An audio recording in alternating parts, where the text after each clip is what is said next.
All right, I'm going to attempt to play the audiobook for you guys this way. Listening Library presents The Book Thief by Marcus Zuzak.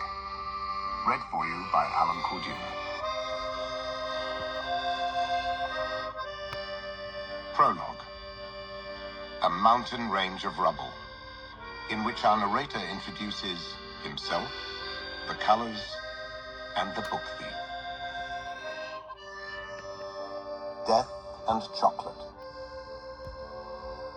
First the colors, then the humans.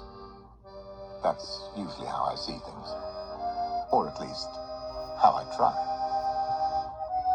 Here is a small fact. You are going to die. I am, in all truthfulness, attempting to be cheerful about this whole topic, though most people find themselves hindered in believing me, no matter my protestations. Please, trust me. I most definitely can be cheerful. I can be amiable, agreeable, affable, and that's only the A's. Just don't ask me to be nice. Nice has nothing to do with me. Reaction to the aforementioned fact. Does this worry you? I urge you, don't be afraid. I'm nothing if not fair. Of course, an introduction, a beginning. Where are my manners? I could introduce myself properly, but it's not really necessary. You will know me well enough, and soon enough, depending on a diverse range of variables. It suffices to say that at some point in time, I will be standing over you, as genially as possible. Your soul will be in my arms. A color will be perched on my shoulder. I will carry you gently away. At that moment, you will be lying there. I rarely find people standing up. You will be caked in your own body. There might be a discovery. A scream will dribble down the air. The only sound I'll hear after that will be my own breathing and the sound of the smell of my footsteps. The question is, what color will everything be at that moment when I come for you? What will the sky be saying? Personally, I like a chocolate-colored sky. Dark, dark chocolate. People say it suits me. I do, however, try to enjoy every color I see. The whole spectrum. 1 billion or so flavors, none of them quite the same, and a sky to slowly suck on. It takes the edge off the stress. It helps me relax. A small theory. People observe the colors of a day only at its beginnings and ends. But to me, it's quite clear that a day merges through a multitude of shades and intonations with each passing moment. A single hour can consist of thousands of different colors. Waxy yellows, cloud-spat blues, murky darknesses. In my line of work, I make it a point to notice them. As I've been alluding to, my one saving grace is distraction. It keeps me sane. It helps me cope, considering the length of time I've been performing this job. The trouble is, who could ever replace me? Who could step in while I take a break in your stock-standard resort-style vacation destination, whether it be tropical or of the ski trip variety? The answer, of course, is nobody, which has prompted me to make a conscious, deliberate decision to make distraction my vacation. Needless to say, I vacation in increments, in colors. Still, it's possible that you might be asking, why does he even need a vacation? What does he need distraction from? Which brings me to my next point. It's the leftover humans, the survivors. They're the ones I can't stand to look at, although on many occasions I still fail.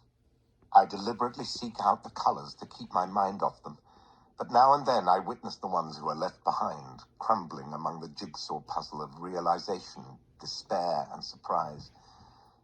They have punctured hearts. They have beaten lungs. Which, in turn, brings me to the subject I'm telling you about tonight, or today, or whatever the hour and color. It's the story of one of those perpetual survivors. an expert at being left behind. It's just a small story, really, about, among other things, a girl, some words, an accordionist, some fanatical Germans, a Jewish fist fighter, and quite a lot of thievery. I saw The Book Thief 3 times.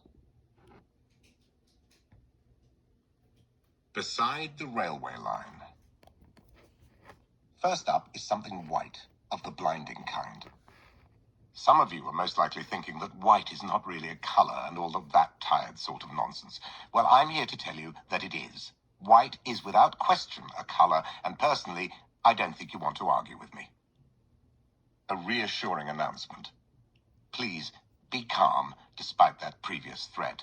I am all bluster. I am not violent. I am not malicious. I am a result. Yes, it was white. It felt as though the whole globe was dressed in snow, like it had pulled it on, the way you pull on a sweater. Next to the train line, footprints were sunken to their shins. Trees wore blankets of ice. As you might expect, someone had died. They couldn't just leave him on the ground. For now, it wasn't such a problem, but very soon the track ahead would be cleared and the train would need to move on. There were 2 guards. There was one mother and her daughter, one corpse. The mother, the girl, and the corpse remained stubborn and silent. Well, what else do you want me to do? The guards were tall and short. The tall one always spoke first, though he was not in charge. He looked at the smaller, rounder one, the one with the juicy red face. Well, was the response, we can't just leave them like this, can we? The tall one was losing patience. Why not? And the smaller one damn near exploded. He looked up at the tall one's chin and cried, Spinnst du? Are you stupid? The abhorrence on his cheeks was growing thicker by the moment. His skin widened. Come on, he said, traipsing over the snow. We'll carry all 3 of them back on if we have to. We'll notify the next stop. As for me, I had already made the most elementary of mistakes. I can't explain to you the severity of my self-disappointment. Originally, I'd done everything right. I studied the blinding white snow sky who stood at the window of the moving train. I practically inhaled it, but still, I wavered. I buckled. I became interested in the girl. Curiosity got the better of me, and I resigned myself to stay as long as my schedule allowed. And I watched. 23 minutes later, when the train was stopped, I climbed out with them. A small soul was in my arms. I stood a little to the right. The dynamic train guard duo made their way back to the mother, the girl, and the small male corpse.